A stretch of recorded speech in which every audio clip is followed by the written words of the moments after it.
Hey everyone, my name's Andy, I'm the creator of Book of Skulls, and today I'm going to be giving you a very quick introduction into some of the key mechanics from Book of Skulls, Slayers of Eragoth. If you want to take a more leisurely stroll through the continent of Eragoth, I really recommend checking out the other video here on the Kickstarter page, as it will go into far more detail than what I'm about to now. Before we get into it, and so I don't have to say this multiple times, everything you'll see today is from a prototype. Not the production prototype, but a combination of UK printed components, homemade components, and a few workarounds. After all, that's why I'm here on Kickstarter, trying to raise the money to fund the production of this game. Eragoth is the continent where our adventure takes place, and here we have the 10 maps, levels, game boards, whatever you want to call them, that each represent a different region of the continent. This is fantastic for replay value, as maps can be played in any order and any quantity. Maps are thematically different, and they also mix up the Book of Skulls formula in their own way when it comes to mechanics. Book of Skulls is a huge dungeon crawling adventure, where two teams battle to both save and destroy the continent of Eragoth. Teams take alternating turns controlling their own band of slayers and then the shared demons. So to give an example now, I'm controlling my slayers, my opponents are controlling the demons. Once my turn is up, I'll be controlling the demons and they'll be controlling their slayers. At its heart, the game is a race to the finish, as players try to get their slayers from the start point across Eragoth to the location of the final boss called the Skeleton Witch and defeat him first. However, players cannot rush straight there, as in order to face the Skeleton Witch, they first need to break a ceiling enchantment that's on his castle. This enchantment is broken by boss souls, which, as you guessed it, are the souls of bosses, and these are obtained from all across Eragoth at dungeons and at strongholds. The number of boss souls needed is equal to the number of maps that are being played. So here we have a 4-map game, so I need 4 boss souls. If we had 8 maps, we'd need 8 boss souls. Book of Skulls is played through a series of overworld turns. Whilst controlling their slayers, players undertake a series of actions. Completing these actions completes an overworld turn. Each team undertakes 2 overworld turns as their slayers before they switch control of the board to the opposing team's slayers and then control the demon deck. An overworld turn can be extended to a 5th step if the slayers land on a landmark such as a dungeon, a colony, or some kind of overworld event. This leads us to mitigation, which are broken down into 3 sections: by the rules, by the event cards, and by the maps themselves. First up, there's a rule called Demon Eyes, and that's demon eyes, not demon eyes, but it kind of sounds like it.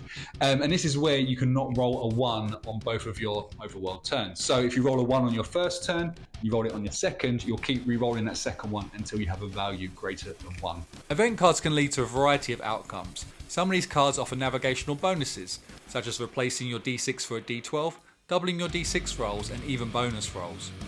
These cards can be held in hand and played later on. The art of playing these cards at the right time becomes part of your strategy. And finally, by the maps, specifically the landmarks. Landmarks cannot be rolled past, meaning if a dungeon is 3 squares away and you roll a 6, you'll only move the 3 squares and enter the dungeon. Landmarks act as obstacles until they've been completed by one team. This benefits both sides, as landmarks hold essential resources for your slayers, and it also limits teams from getting too far ahead due to poor dice rolls, which keeps gameplay competitive. I found that these mechanics really contribute to keeping games competitive and always with high stakes. For those of you who follow me on social media will have seen the number of games that come down to only a couple of squares between the losing and winning team. And to be fair, it's normally me who's the losing team actually, but it's good because it always keeps games competitive right to the end. The most important resource in Book of Skulls are demon coins. Whilst controlling their slayers, players will be earning demon coins as a reward for defeating demons. Players will then primarily use these demon coins as a summoning currency to summon demons when it's their time to control the demons. Gold is primarily earned from chests and from combat. It is then used by slayers at colonies to buy items or pay for services. As touched on earlier, action cards that are held in hand become increasingly more valuable the longer your game progresses. Now, in addition to action cards, you'll also be acquiring buff and debuff cards. And the cool thing about these is that they're reversible. So on the front, if I come over to this camera here, so on the front here, this is damage up. This will give my character 20 extra damage. But what I can also do is flip it and assign it to an opposing demon or an opposing slayer and give them minus 20 damage. And lastly, there are the items. There are a range of items that your slayers can acquire during their journey, from the items which are procured at colonies found across Eragoth, to the bow ore, which can improve your bows, and then to the very powerful divine items which can do a colossal amount of damage. Book of Skulls maintains a high threat level throughout. Whether it's from terrain or from combat, danger lurks around every corner. Therefore, a good plan can be key. During gameplay, players will be strategizing with how they use their demon coins, with their route across Eragoth, and with their combat tactics as well, with some combat tactics taking multiple rounds to fully execute. Combat is at the heart of Book of Skulls. With over 300 moves, or as the game calls it, arts and abilities, there's a lot to master. However, the way the team turn-based battle system is implemented gives players of all abilities an equal chance at the start. Slayers are the heroes and will be the constant in your campaign. The 4 Slayers you pick at the beginning of the campaign will be with you throughout, and unless defeated, will rid Eragoth of the evil that befalls it. There are 16 Slayers to choose from, and as you would expect with these type of games, each Slayer excels at a certain role in combat. In the longer video, I go in depth on multiple characters. However, for now, we're going to look at the most straightforward Slayer, 1 level 1 demon, and 1 boss demon. Okay, so first up, here is Erathorn. I picked this character because I see him as being the most straightforward of the Slayers. He's pretty much got one use, and that is to deal a lot of damage, so I figure he's an easy example. So each Slayer has 4 arts, and we're going to start at the top of the card with the Battle Art, which is a basic move that often deals a smaller amount of damage, and then depending on the character, there may be an additional criteria in order to execute. As you can see here, Erathorn's Battle Art, called Shadow Striker, will deal 50 damage or an additional 50 damage if a 6 is rolled. So every time you use Shadow Striker, you'll be dealing 50 damage, or if you roll a 6 on a d6, you'll do 100 damage. In successfully executing your Battle Art, you will then increase the bar at the top of your Slayer's card. This is called the Rage Bar, and by increasing this bar, you're building a bonus, but more on that in a bit. In the middle, we have a Buff Art. It's a status changing move, so whether that be evasion or healing, or in the case of Erathorn's Thunder Voice, it will grant him additional damage on his move called Doombringer. Now, Doombringer is his power art, and a power art is a character's signature or special move. A power art will always require a d12 roll, and in case of Erathorn, Doombringer has the second highest criteria of the Slayers. By rolling a 9+, Erathorn will do 160 damage to his target. Now back to the Rage Bar. When the Rage Bar is full, that Slayer's power art criteria is reduced by 2, so in the case of Erathorn it goes from a 9 to 7. This can then be supplemented with Slayer abilities, both affecting the Slayers themselves or their allies, certain Slayer signature items, and buff cards reducing the roll criteria further. When executing a power art, if a 12 is rolled, this is called a Slayer Strike.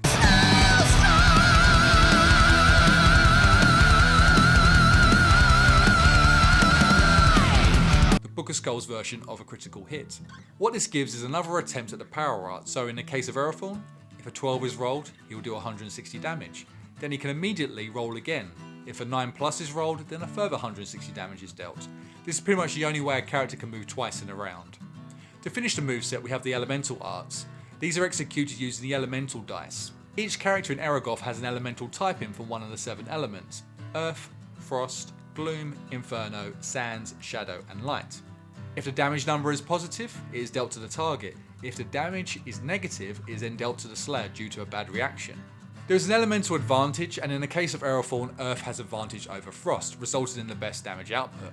However, the opposite of this is Inferno, which will have advantage over Earth, dealing in the worst outcome. The other points to highlight on elemental attacks is that they contribute to the Slayer's Rage Bar and Power Art. In the case of the Rage Bar, they operate the same way as the Battle Art, and in the case of the Power Art, when executing the Power Art against an element which is weak to the Slayer's element, combine the Power Art damage with the Elemental Art of that demon's element. We take Erathorn again as an example. Doombringer will do 160 damage to Earth, Inferno, Gloom, Sands, and Shadow demons. However, it will do a further 80 damage against Frost demons, making the damage 240. Elemental typing is something you want to consider when picking your Slayers, as although you do not know what demons you will face from the encounter cards, you can use the map to determine what bosses await you. The eyes and flames of the dungeons and strongholds reflect the element of the boss that's inside. Lastly, all Slayers have an ability, which is either passive or requires a criteria to take effect. In the case of Erathorn, he will simply do more damage to goblins, which is a type of demon. Another example, in the case of the healer Meadow, their healing power increases when they're under 100 HP. There is no traditional leveling system in Eragoth. Instead, there is leveling by items or the intermittent leveling system. So to start with the items, each Slayer has a signature item granting them a permanent stat change. In the example of Gogin here, he gets an even bigger shield to stop demon attacks. Archers have a bit more of a traditional system. By obtaining ore from chests and bosses, archers Raven and Rose can improve their bows, starting with their metal bow, to the heavy metal bow, to the black metal bow, and into the death metal bow. For intermittent leveling, during the campaign, Slayers would be trying to summon a Guardian, a warrior of the heavens whose stats dwarf that of a Slayer. A Guardian's card is placed behind its Slayer. Before moving in each round of combat, the Slayer rolls the spirit dice. This is in hope to collect spirits that are required by your Guardian's spirit box. Essentially, what you're looking for is a full house in this game of Slayer Bingo. Once completed, immediately switch to your Guardian and move. And here's an example of a Guardian. This one is Ray, who is the most powerful character in the game. where he can deal up to 500 damage with Spear of Light, increasing to 600 damage against Shadow Demons, and that's before applying any additional buffs. The Guardians were designed this way for two reasons. One, because it's just really cool doing high amounts of damage against the bad guys, and two, because they come and go, getting a Guardian at a pivotal moment in combat can really save your campaign, give players a boost, especially if it's against a powerful boss or indeed the final boss. There is mitigation here again, as well as obtaining spirits, it's not all down to RNG. You also obtain spirits as rewards for completing certain activities and in colonies. Whereas the Slayers are with you throughout the campaign, there's a huge amount of variety from the many demons you will encounter and summon, as they each have a unique moveset. So to start, there's the Harvester, a level 1 Shadow Demon and one of the most straightforward in the game. Its only art is called Life Eater and is executed by simply rolling a d6. The value of this dice roll multiplied by 10 is dealt as damage to the Slayer. Therefore, if we roll a 4, this means 40 damage. The Harvester then adds the amount of damage dealt to its own HP as this art absorbs its target's life. On the other end of the spectrum we have Gorgonoth, a boss of the Cursed Forest, and in fact he is the one who cursed the forest. Gorgonoth has 3 arts and is a frost demon. Amputation will deal damage to all Slayers, however Slayers can potentially evade. Howl to the Witch enables Gorgonoth to summon an additional demon that was previously defeated in the campaign, and Deforestation, which will deal damage to all Slayers, additional damage to Earth Slayers, with a further additional damage to Earth Slayers via the elemental dice. He must really dislike nature. These are just a couple of examples picked at random, but as you can imagine, there's a huge amount of variety and challenge from the 120 demons you'll face. You'll never know who or what you'll be facing. As we went through earlier, demons are summoned into combat by the use of demon coins. Each level of demon costs a different number of demon coins, and the encounter types themselves have a cap to the number of demon coins that can be spent. Encounters such as boss battles and story-based encounters are free and do not require a demon coin spend. However, any encounter drawn from an encounter card always requires a demon coin spent. There are 2 types of these encounters, a standard encounter and a brutal encounter. In a standard encounter you can spend up to 6 demon coins, and in a brutal encounter you can spend up to 12, unlocking the powerful level 4 demons. However, in both cases only a maximum of 4 demons can be summoned at a time. Over the course of the 300 arts and abilities that are in the game, there are over 30 different effects that can be caused by them.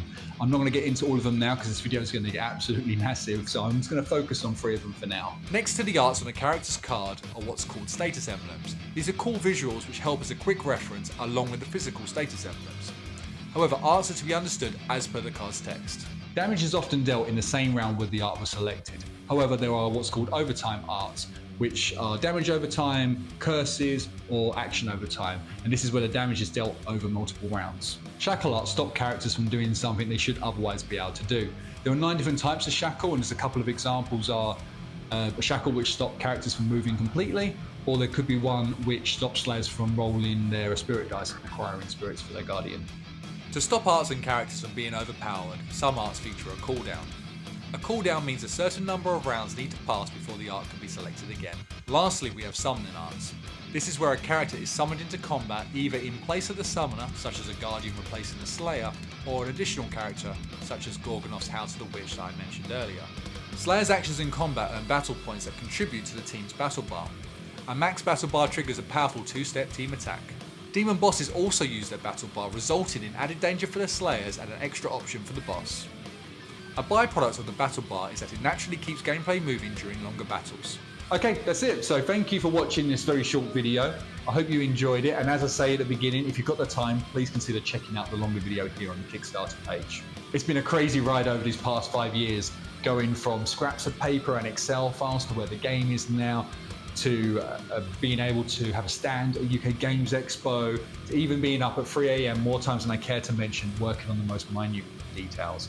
I spent thousands of hours in this world, and I love this game. I love what it means to me, and at the end of the day, I made the game that I wanted to make. My plan is to release another 4 games in this series. I've already got loads of notes for the visuals, for the mechanics, and where to take the story to next. It's all really cool, but it all depends on the success of this Kickstarter. I just wanted to finish by saying thank you to everybody who's got me to this stage. If you back the game, thank you so much for doing it.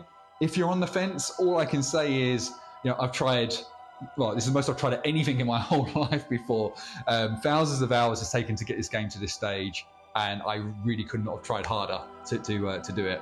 And lastly, if the game wasn't for you, thank you for checking out my video. If you wouldn't mind forwarding this to someone who may enjoy it, that would be greatly appreciated. Okay, now future me is going to fade me into darkness. See you next time.